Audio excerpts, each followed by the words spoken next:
This is a production of Cornell University.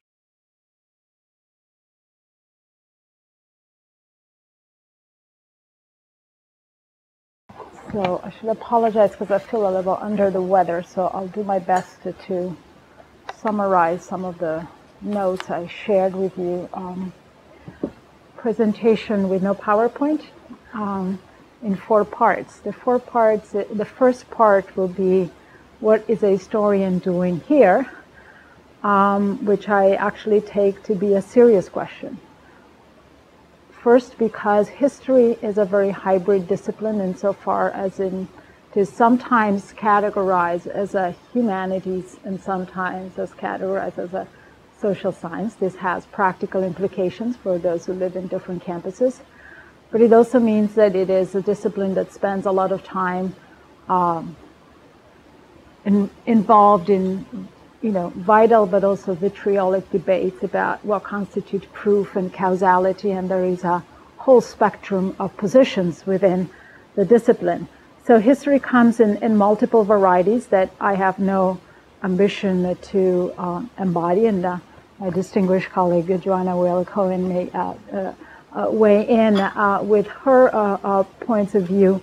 I happen to be among those historians who think that it is extremely important for us to engage seriously with the social sciences. And at the same time, as I think most historians, I think most historians happen to share some allergies. And one is to the idea that the social science should have any Oedipal complexes versus the natural sciences, and wish to develop a universal integrated model as it has been discussed today. So I think as historians, and I speak somewhat collectively, I think we have a tendency to think more self-reflexively about the relationship between empirics and modeling. I think that this morning my colleague Matt Connolly from Columbia mentioned some of the political and ethical issues that emerge in some social science. Why are we allowed to conduct some social scientific experiments and not others? I think some of the recent important scholarship in history comparing Europe and China. Why did the Industrial Revolution happen in England rather than in the Yangtze Delta River? Has developed very important methodological reflections about how do we construct comparisons, and how do we really want to have a model for everything, or do different societies may have different problems, or different societies may have different solutions to the same problems, as distinguished scholars such as Ken Pomeranz or Bing Wang and others seem to suggest. Perhaps I can cite just a book that everybody probably in this room has read, Thomas Piketty, which I think, among other things, there's a beautiful historical work in commenting on Simon Kuznets' curve. It was until recently believed that the bell-shaped curve about how rising inequality, then declining after a certain threshold of economic development is reached. Piketty shows that was the product of empirical research conducted in the 50s and the 60s during the post-war boom, and yet that bell-shaped curve earned Kuznets the Nobel Prize, and had for a long time been believed to have universal validity as opposed to be a product of a post-war U.S. moment. So this question of do we really need models to be universal or not, I think it's something that still requires more reflections. And secondly, in general, historians are not so keen on making predictions about the future, which is why in my presentation I thought somewhat provocatively that I'll try to look back even a lot further back to see why we are grappling today with certain questions, and what is the conscious and sometimes not so conscious legacy of how the academic disciplines have been developing over the past 150 years. Part two of my brief comments are inspired by the title of the second panel of today, Blurring of Disciplinary Boundaries. So I thought I would focus on an area that I'm interested in, but also that seems to me to both the peril and the beauty of blurring disciplinary boundaries, that is the study of the relationship between culture and economics. Some of the comments that John made earlier about is Calvinism important in this story? Obviously, same with is Neo-Confucianism important in this story? There seems to be a genuine recent interest in culture and in history among both among economists, political scientists, and social scientists in history in general, and yet paradoxically, that thematic overlap has created more difficult conversations with historians, in part because I think the way in which social scientists in general have been thinking about how culture, on the one hand, persists and changes over time, and what are the channel of transmissions, as well as what are alternative hypotheses other than the persistence of culture. The way in which social scientists think about these issues is very different from the ways in which historians after the linguistic turn have come to think about culture. And I cited, for example, the American Historical Association periodically conducts surveys about what are the thematic fields in which historians are most interested in. And the last one was conducted in 2009. And it shows that religion was the fastest growing thematic area of interest among the members of the American Historical Association, which is virtually all historians in North America, more or less. And the second thematic area was culture. So historians study the same thing as a social scientist, and yet do so in dramatically different ways.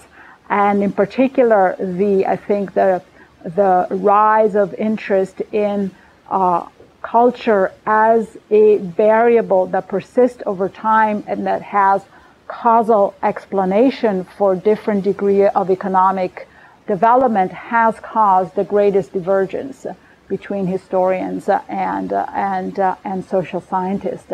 Bavaria, which is Catholic rather than Calvinist, is probably the richest European region, and is Catholic and has a GDP that is 10 times higher than Bolivia, which also is predominantly Catholic. So historians have just developed these sort of a form of slight impatience with the idea that we can think about culture as something that is transmitted through more or less intact through history, as opposed to be something that is always contested, that is multi-layered, and that there can that needs to be studied under different conditions.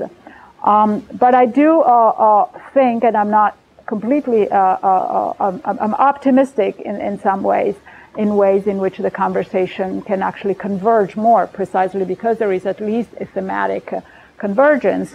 But in order to do so, I think, and that would be my suggestion, we need to understand better historically why have we come to where we are, that is, how have we come to a place where social scientists and historians think so differently about the same topic. And since the generous invitation came from Victor Nie, I couldn't think but going back and reread a lot of Max Weber, since both Victor and his colleagues at Cornell have produced some of the most recent interesting literature on economic sociology that is informed by the Weberian tradition. And what struck me, this is part 3, which I called Look Back Before Looking Ahead, is that perhaps this divergence has to do with the unreconciled branches of Weberian theory. That is, that Weber's first major publication was his dissertation on limited partnerships in late medieval Genoa and Pisa. It's quite a brilliant work that has, fortunately, been translated in a really marvelous critical edition in English not long ago, and is a story in which essentially legal contracts and institutions, both the contract itself and the statutes of these and the political regimes of these city-states, because Weber obviously also was writing on late medieval cities and the rise of the communes, explain this early late medieval divergence between Europe and the rest of the world. Then later, his more famous work, particularly in the Anglophone world, where his earlier work on limited partnership is less known, the Protestant Ethic and the Spirit of Capitalism, shifts both the focus and the topic. Now we are in the 17th and 18th century, and the engine of capitalism is a series of first theological and later cultural transformations. And Weber, to my knowledge, or at least, has never fully reconciled these two branches of his theory, although in parts of In Economy and Society and in the notes of his lectures that were later published as General Economic History, he does seem to integrate the two branches of his theory by arguing that contracts rather than ethics are vital to the early phase of the emergence of capitalism, while the secularized form of Puritanism that he identifies sort of with Franklin becomes more important in the mature capitalism, which also goes with the iron cage. And if I'm not mistaken, and this will be the crowd most apt to prove me wrong, I wonder whether through some curious genealogy that is not fully clear to me, but it seems that Douglas North New Institutional Economic History in some ways continues this disjuncture insofar as it is very close to Weber's first line of causality in terms of emphasizing former rules and contracts, but focuses on the second of Weber's chronologies and geographies, that is 17th century, particularly post-1688 England. And if that's the case, somehow our own, I should say that the Anglophone recent appropriation of these two lines of inquiry seems to be, these two lines of inquiry in our own world seem to be almost naturally converging, where in fact are very different line of causalities. And I think that in my reading, in a lot of the recent work by economists interested in emphasizing the role of culture as one of the more important vehicles for path dependency, the shadow of this unresolved relationship between the two strains of Weberian theory seems to loom very, very large, and would need to be disentangled in a more self-reflexive way. So this is as much in terms of brief reflections on giants in the field. I'd be very eager to hear your thoughts about it. Last brief part, inspired by the title of our sections, Changes in Research Designs, Field Experiments, and Long Data Notice. This is, if you want, changes more in my own research than anything else, because what I'm trying to, I'll outline in a few words, is a new project that I have begun, which is largely quantitative and in terms of long data, perhaps by historian standards. Many of you will find it still to be micro-historical maybe, but by historian standards is a little more ambitious. And that is in part because social scientists have indeed, I think in general in recent years, accused historians of having retreated in the micro, having retreated in the story of, one nun, one village, and what generalization can be drawn. That's another topic I think I could defend easily, the importance of some microhistorical studies.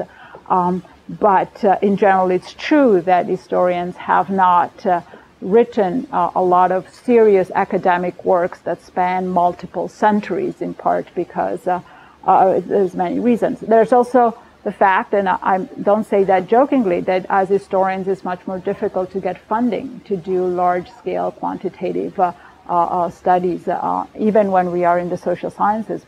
It's difficult, particularly to get funding for collaborative work. The tenure system certainly does not reward collaborative work. So these are some of the practical, since they've come up during the conversation, some of the practical reasons why historians tend to work alone on a more manageable scale type of analysis. But in thinking about this question of contracts, formal rules, and social networks, I realized that the topic that Weber had first put before us, that is limited liability, is fortunately a topic for which there is a truly unique, I think, source in the State Archives of Florence, the world that John has explored for a long time. And Weber, I should say, wrote his dissertation based exclusively on normative sources, that is, on statutes. But here we have a source that allows us to study how the actual contracts that derive from that norm, which were there. That is, there's roughly 5,000 contracts of limited partnerships that were registered between 1445 and 1808. Registration was mandatory. We don't know exactly the level of evasion, but the registration fees were fairly low, and the same state court that registered the contract was also the one that enforced the contract, so there was a likely benefit by having it registered. These contracts have been studied. Some samples have been studied by historians for various reasons. At the moment, I am in the process of building a relational database of the entire series. On average, there are only about a dozen contracts per year. Therefore, we can be sure that these are not representative of the non-agricultural economy in Tuscany. And yet, I should say two things. I know I have only 1 minute. Two things that are important. First is that there has been a recent interest among economic historians on limited partnership as opposed to corporation. And yet, these very important studies for the modern period do not, because they have such large scale databases, they actually don't concentrate on who's who, on who are the partners, which is what I'm trying to do. And therefore, what I'm trying to do is actually acquire as much information that derives from this series as well as from external archival data about the actors, and therefore trying to understand what logic might have linked passive to active investors. So I won't go into more details, particularly because I am not yet at the stage. I have not quite half of the data are in the database. I'm not at the stage where I can tell you much about it, but I want to say that I started this project because I had poked around enough to know that although in the series there are contracts in which this is a predominantly, almost exclusively Catholic region, in which nonetheless there is one small, thriving Jewish mercantile community. And if we follow the standard Weberian Greif theory, limited partnerships are the contract that should link passive Catholic investors to active Jewish investors. And that doesn't happen. So I was not ready to conclude the culture was a barrier. I was not yet also ready to conclude that we could just close the chapter, and I thought I would entertain this large, to my standards, large-scale project to try to understand what are the normative and social and cultural elements that might have guided the logic by which at different time over these 350 plus years passive investors chose to put their money in the hands of somebody and not others. So I'll stop here. Thank you very much.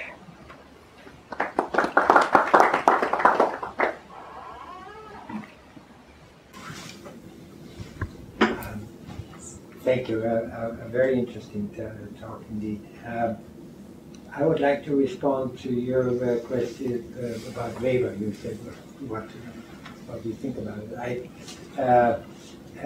I would say that indeed in the lecture of economic history, at least it would be my reading that he puts the legal development first. That is the major driver, and not just the contract one, but much wider legal development. But with regard to the reconciliation, I would try something else for you and see what you think of it. I would think that for that we could use what Weber wrote in 1904 on the U.S. With regard to sects.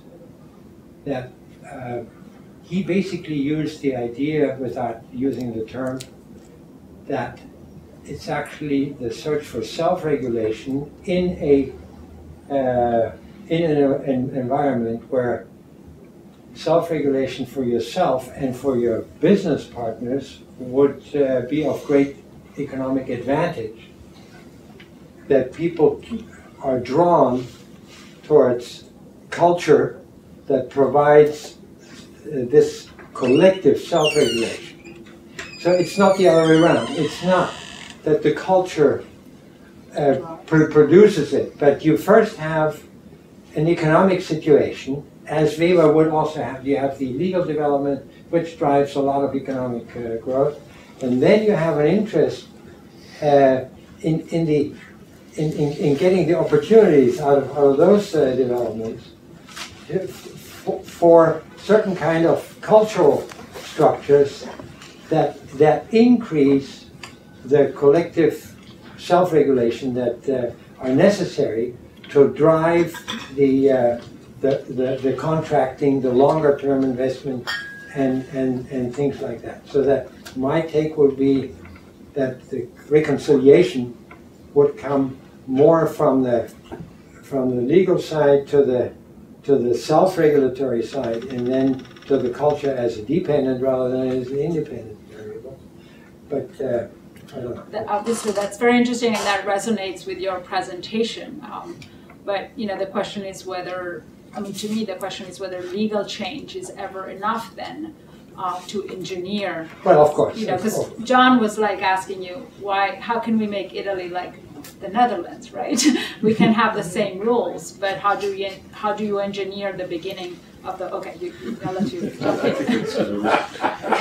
We can talk a lot privately, but I'll try to ask it in a public way. The puzzle of your data in your case is the dog who didn't bark, I think. Because I think 1411, maybe I've got it wrong, but I think that's the date the law was changed. 1409, yeah. Oh, 09, okay. Close enough. For the social science. Okay, and then for 100 years, and you're telling me even before, we have 12 a year. This is nothing almost. Exactly. So there's this booming economy, all sorts of stuff is going on, things are going, and this huge thing from an economic point of view. Yes. Unlimited liability, limited liability, that ought to be important. Yes. Actually, that wasn't important. Yes. Florentines didn't adopt it. Tiny little bit. Yes. Really nothing. And so it's not, this is not only hypothetical, it's a real example of why the law didn't matter. That's not to say that Florentines didn't care about risk, or obviously they care massively about it, but they have other ways, of dealing with it. You know, I think it's partnership systems. This is my favorite answer. But they have various mechanisms of doing these sorts of things. So I'd say the general point I'm making is that not that law is not important. That's a silly point to be making. But you know, but it has to, you have to specify the context in which the and often, you know, it's highly variable whether law matters or not in terms of doing these things. And it's not just normative. It is normative. I'm not going to deny that. But it's also, you know, organizational structures of the time and networks of the time and all sorts of things at the time. So I guess my just question to you is: first of all, do you agree with my claim that this is a dog that didn't bark? Yeah, so I agree. So my answer is in two parts. The social scientific frustration is that we don't have systematic records to study the alternative investment. That is, I cannot document why they didn't choose that. What else? You know, what the same individuals? Where else were they pulling their money? What they were investing in? But that might, we can work together. We can work together, but we can do that for, you know, for subsets of, you know. But absolutely, that's what I you know, there are days or times and places where we might have a list of everybody who's in a certain business, and then you know exactly who was using that contract and who wasn't. So there are ways of giving a picture, but I am very sensitive to alternative hypothesis, something that you know, historians usually do. You know, when you find something that it's interesting in of itself, I'm very aware that the fact that there's 5,000 is actually very little, and that's what interested me in the beginning, because in reading a lot of the new institutional economic theory, I was under the impression that, you know, a contract is supposed to sort of work the miracles it's supposed to work, and a general partnership, that is those you know, mostly unlimited joint liability family partnerships, are constantly depicted as the most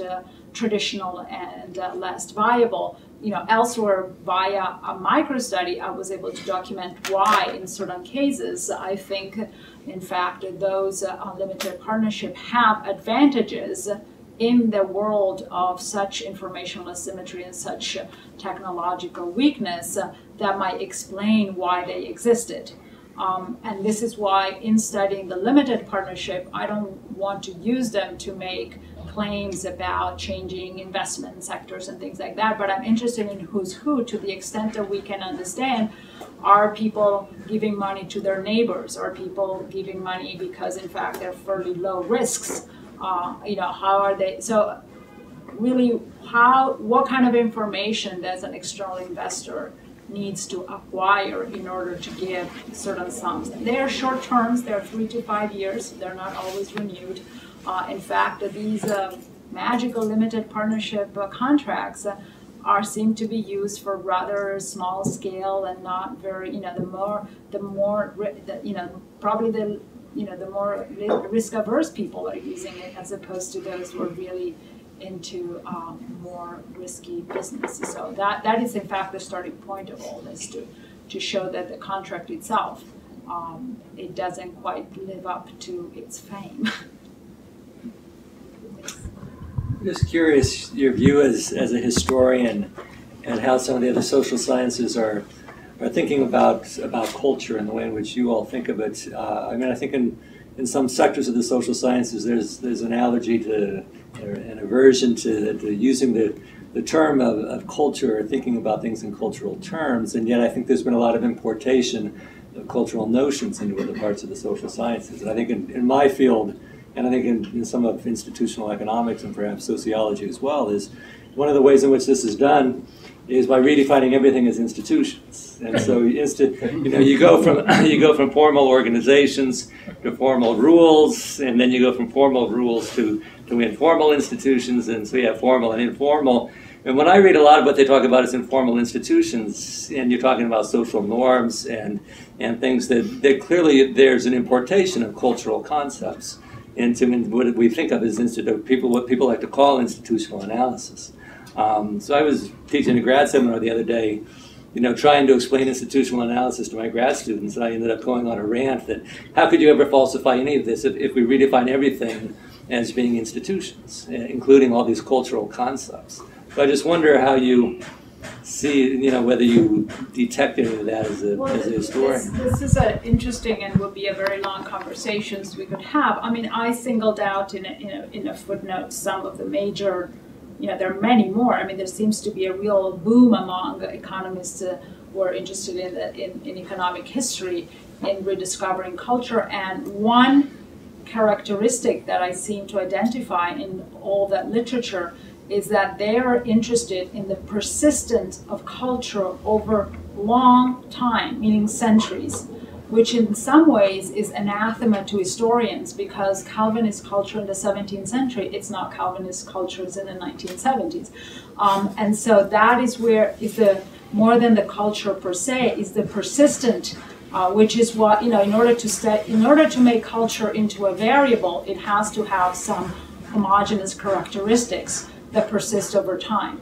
And, and so historians would always ask, so we can go on, but it's really the persistent aspect which to a group who devotes its time to thinking about change over time. It's not that persistence, it has been a concern for historians. The Annales School of Revolution was in part due to thinking about things that change slowly.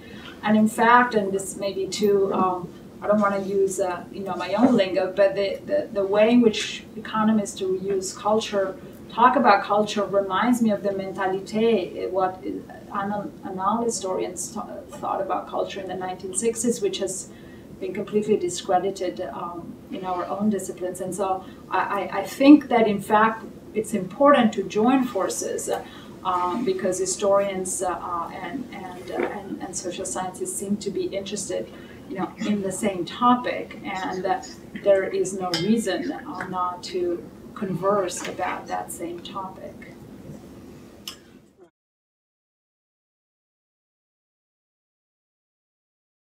This has been a production of Cornell University, on the web at cornell.edu.